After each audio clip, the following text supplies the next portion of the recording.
Welcome back, chaps and lady chaps, to part 2 of my Scottoiler installation video. Here's the Scottoiler installed here. There'll be a body panel that kind of half hides it. It's got a good angle in there. The more vertical you have it, the more of the oil you can actually use inside, the better flow you're going to get, apparently, so I'm told. But who knows. I've routed the pipe round here, it comes around here, there's a loop in there for a bit of movement of the swing arm, comes under the swing arm and then comes onto the nozzle just down here. But that's only half the battle. Now we need to fill it with oil. So to start with, I've got to pop the breather assembly rubber bung thingy off and just stick that out of the way like that. And then you take your bottle of Scottoiler oil. This is the tiny little pathetic bottle that came in my kit. I'm sure some of you got bigger ones. I also read somewhere that one of the actual Scottoiler representatives said that this stuff is basically transmission oil with a few additives in it. So if you want to be a proper tight ass, I would suggest just stick some transmission oil in there and obviously tailor the thickness of the oil to the time of the year. Thicker oil for the summer, runnier oil for the winter, but you can make your own mind up about that stuff. Yeah, take your bottle, undo your seal, otherwise obviously you're not going to get any out of there. It's like watching grandma at the dinner table with a ketchup bottle, isn't it, when you know that the seal's still on? You sadists, you. With the seal off, you've got a nozzly bottle, and then you take from your kit your filler primer pipe, jam that on the end of your bottle, like that. Take the nibbin off the nobbin, poke it in the hole, and then squeeze the oil in. Isn't it a lovely colour? That's almost this entire bottle gone in one filling. And you're supposed to fill it up to no higher than the level of the hole. So I'm just about there. There we go, that'll do it. Stick this jibby jobby back on. Make sure you get the knob in the hole. Right, that's got it. Now we need to prime it. And herein lies the failing of my tucking this up there because I need to get to it, sadly. I do hope this doesn't have to happen too often.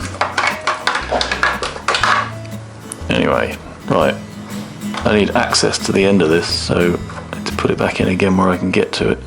There we go. So now to prime it, you pull the end off of this and then stick in the end of your filler primer jib job knobby dob. Now for this next stage to work, I need to turn the engine on so that it turns the valve on, while at the same time you have the setting dial all the way around to prime, where it says prime or maximum, and then you squeeze this and that forces the oil into the pipe. Now for this stage I have of course opened the door because the shit that comes out the exhaust of this bad boy is poisonous and it will kill you, so be careful about that. Now you need to make sure that the bucket stays upright, because if you turn it over you're going to squeeze oil into this thing and that's not ideal.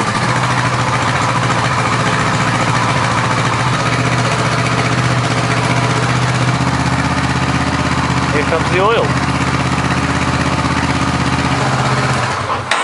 So now we can unplug our jivvy, and then what we need to do is just refill this again to make sure we've got as much in as possible.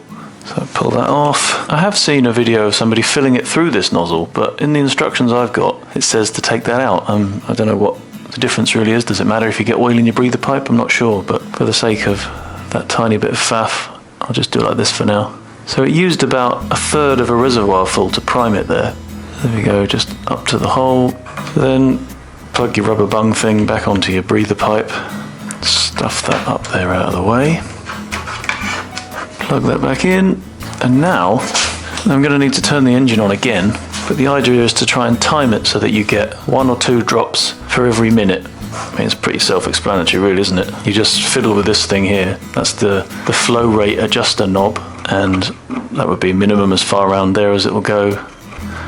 Right, here is up to maximum, or to where the prime is, so I'm going to kind of start about in the middle and see where we go. Right, well I've got mine all set up perfectly. As it's in the middle of dark winter, I've set it for 2 drops a minute, give or take a few seconds, and I'll just show you exactly what that looks like.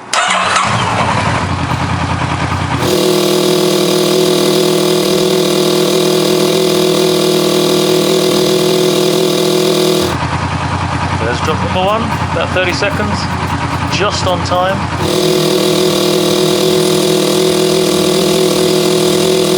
And any second now.